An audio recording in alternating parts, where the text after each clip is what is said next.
Bonjour, je suis Mathieu Marie-Eugénie, intervenant et formateur chez Eloquentia. J'exerce le métier de thérapeute dans la guérison des traumas et la rééducation du système nerveux.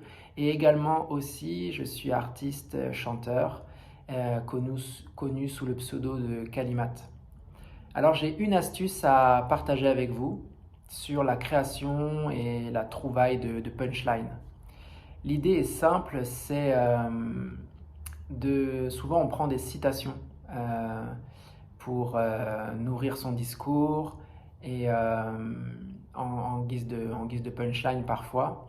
Et l'idée là, ça va être de s'approprier une citation, de la réécrire, de la transformer avec la logique du calembour. Donc, par exemple, si mon sujet c'est euh, peut-on toujours suivre son cœur, et, euh, et là, je vais chercher les citations d'auteurs, etc.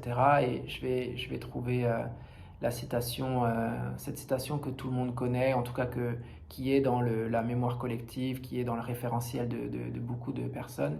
Vous connaissez cette citation qui dit « Le cœur a ses raisons que la raison ignore ». Donc je vais prendre ça et je vais utiliser maintenant la logique du calembour, cette figure de style.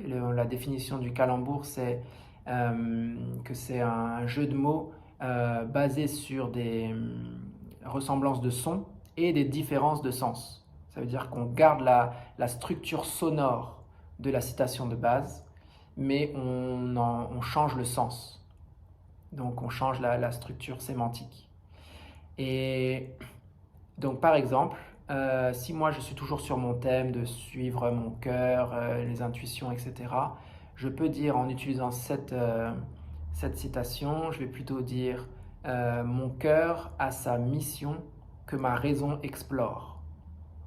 Et là, j'ai gardé la structure sonore et je me suis approprié cette citation et j'ai amené un sens nouveau qui correspond, qui est congruent avec ce dont je parle et qui je suis et comment je vois les choses, etc.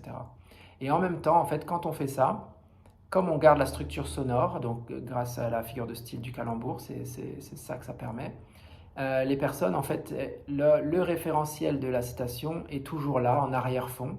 Ça veut dire que, tiens, ça leur donne un air de déjà connu, donc ça active quelque chose qui est déjà là dans la mémoire. Et en même temps, ça amène un autre sens. Donc, il y a la perception de ah, c'est quelque chose que je connais, et en même temps, c'est quelque chose de nouveau. Et donc, ça permet que donc cette punchline qui est créée là, elle sonne comme, elle reste dans la mémoire, c'est ça, elle devient mémorable parce que elle y est déjà en fait, en quelque sorte, dans sa structure sonore, elle est déjà dans la mémoire du public, des gens qui écoutent. Voilà pour cette astuce, l'astuce autour de trouver et créer une punchline. À vous de jouer.